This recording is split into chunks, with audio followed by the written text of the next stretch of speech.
بسم اللہ الرحمن الرحیم یا ایہا الناس، اے لوگو، اتقوا ربکم الذی خلقکم من نفس واحدہ، اپنے اس رب سے ڈرو جس نے تمہیں ایک ہی جان سے پیدا کیا، وخلق منہا زوجہا، اور اس ایک جان سے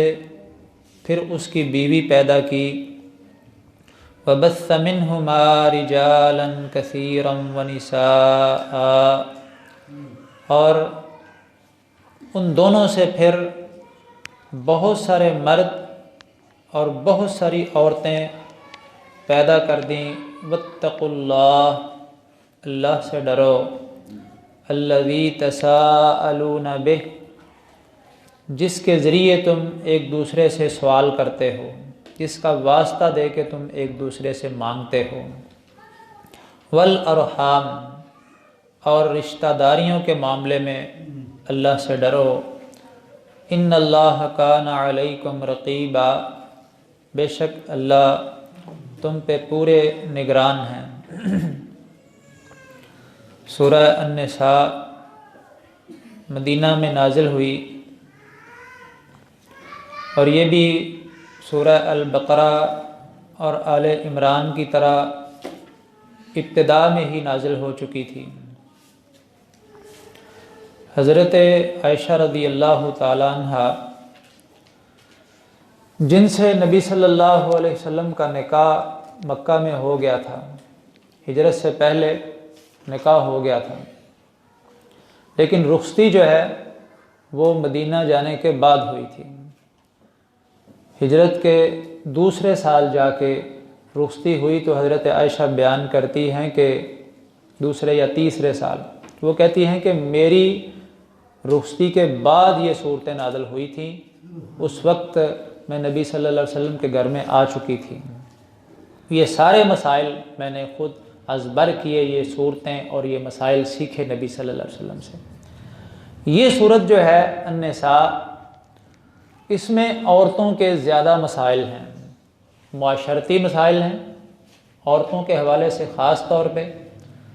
تو اس لیے اس کا نام سورہ النساء رکھا گیا ہے۔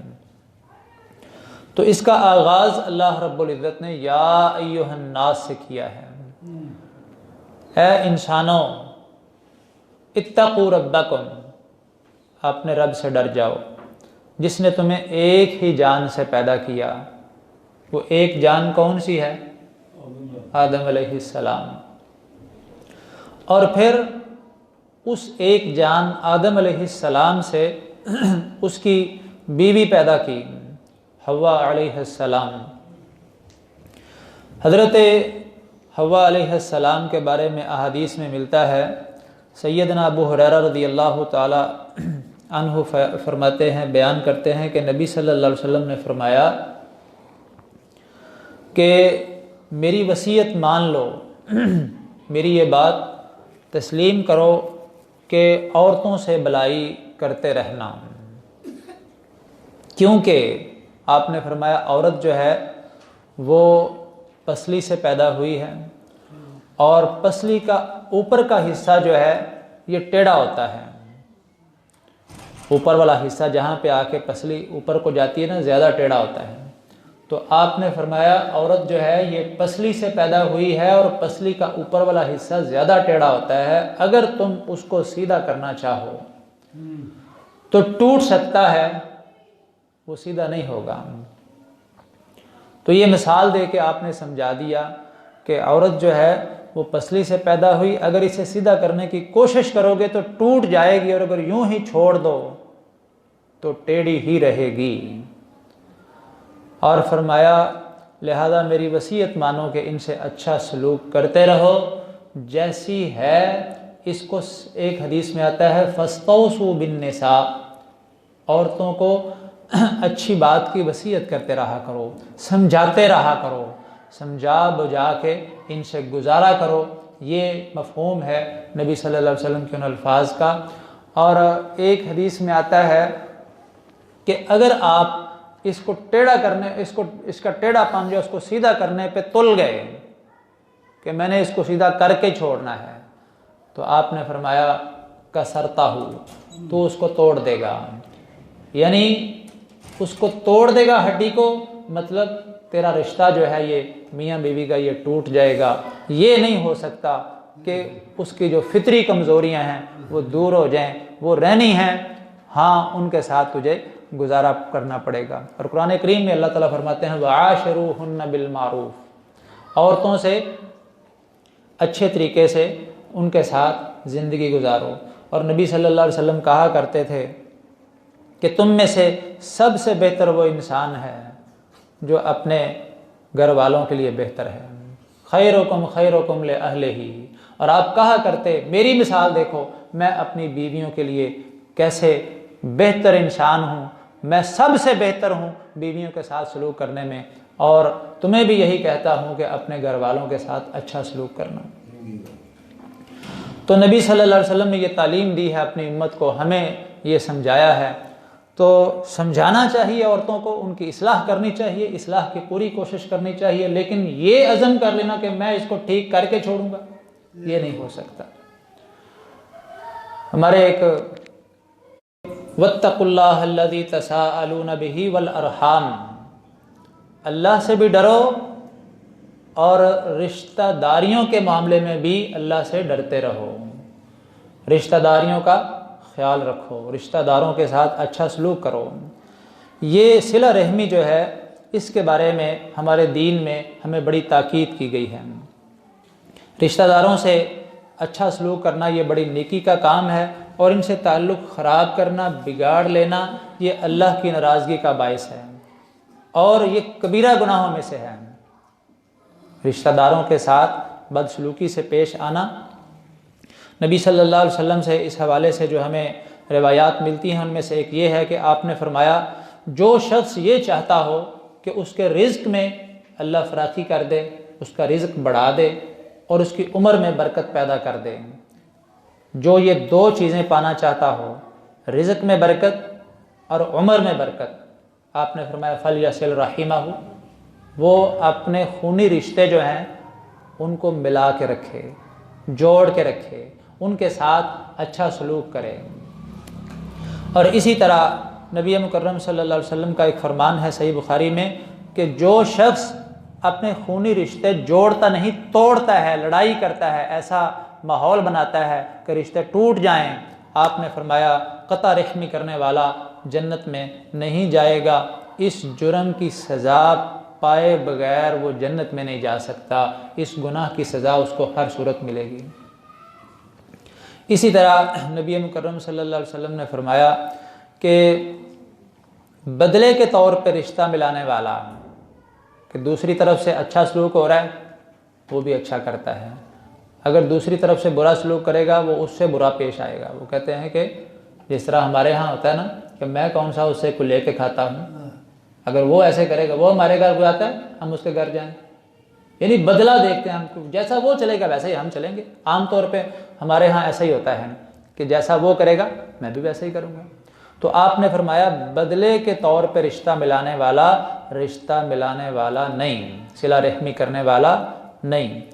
صلہ رحمی تو وہ ہے کہ جب اس کی طرف سے رشتہ توڑا جائے، وہ رشتہ توڑنے کی کوشش کرے، وہ ایسا ماحول بنائے، پریشان کرے، نقصان پہنچائے، آپ پھر بھی اس کے ساتھ اچھا سلوک کرتے ہیں، تو یہ ہے صلہ رحمی، کہ اس کی بد سلوکی پہ آپ حسن سلوک سے پیش آتے ہیں، یہ ہے صلہ رحمی۔ اگر وہ اچھا سلوک کرے آپ بھی کرتے ہیں تو یہ تو عدلے کا بدلہ ہے، یہ تو رشتہ دار کے علاوہ کسی اور سے بھی آپ کرتے ہیں۔ عام آدمی اچھے سلوک سے پیش آئے اس سے بھی ہم اچھا سلوک سے پیش آئیں گے، کیونکہ عدلے کا بدلہ ہے۔ تو اسی طرح حضرت ابو ہریرہ رضی اللہ تعالیٰ عنہ کہتے ہیں کہ نبی صلی اللہ علیہ وسلم کے پاس آ کے ایک شکوہ پیش کرتے ہیں کہ میرے کچھ قریبی ہیں، میں ان سے رشتہ ملاتا ہوں اور وہ مجھ سے رشتہ توڑتے ہیں، میں اچھے طریقے سے پیش آتا ہوں، وہ مجھ سے بدسلوکی سے پیش آتے ہیں، میں کیا کروں؟ میں ان سے اللہ اکبر اچھے طریقے سے پیش آتا ہوں، وہ میرے ساتھ جاہلوں کا سا برتاؤ کرتے ہیں۔ تو آپ نے فرمایا اگر ایسی بات ہی ہے جو تم کہہ رہے ہو تو گویا تم ان کے منہ میں گرم راکھ ڈالتے ہو۔ گرم راکھ مطلب یہ ہے کہ تم ان سے اچھا سلوک پیش کرتے ہو تو تم ان کے منہ میں گرم راکھ ڈال رہے ہو، اور جب تک تم اس حال پہ رہو گے ان کے مقابلے میں اللہ کی طرف سے تمہارے ساتھ ایک مددگار رہے گا، مطلب اللہ تمہاری مدد کرتا رہے گا جب تک تم ان سے اچھا سلوک کرو گے ان کی بدسلوکی کے باوجود۔ اب یہاں پہ ایک یہ بھی مسئلہ شریعت میں ہے کہ اگر کوئی تمہارا رشتہ دار ہے لیکن مسلمان نہیں، غیر مسلم ہے، اس کے بارے میں ہمیں دین کیا کہتا ہے؟ تو اس حوالے سے ایک روایت ملتی ہے، سیدہ اسماء رضی اللہ تعالیٰ عنہ کہتی ہیں کہ جس زمانے میں نبی صلی اللہ علیہ وسلم کی قریش سے صلح ہوئی تھی، صلح حدیبیہ ہوئی نا، جب صلح حدیبیہ کے بعد کی بات کرتے ہیں، صلح ہو گئی، آنا جانا شروع ہو گیا، ادھر سے بھی مکہ سے بھی لوگ آنا شروع ہو گئے، مدینہ سے مکہ جانا شروع ہو گئے، میل جول رشتہ داروں سے شروع ہو گیا۔ تو کہتے ہیں ان دنوں میں میری والدہ مدینہ آئیں اور اسلام سے ان کی رغبت کچھ پیدا ہو گئی، لیکن ابھی مسلمان نہیں ہوئی تھیں، ابھی تک وہ کفر پہ تھیں، لیکن مجھے ملنے کے لیے مدینے آئیں۔ تو کہتی ہیں میں نے نبی صلی اللہ علیہ وسلم سے پوچھا کہ ابھی تک مسلمان تو نہیں، ماں ہے، میں اس سے کیسا سلوک کروں؟ اس کے کفر کو سامنے رکھتے ہوئے بدسلوکی سے پیش آؤں یا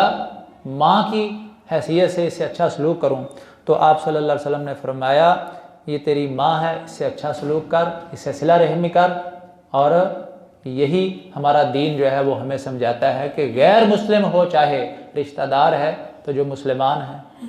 ان سے کس بنا پہ ہم بدسلوکی سے پیش آئیں۔ تو اسی طرح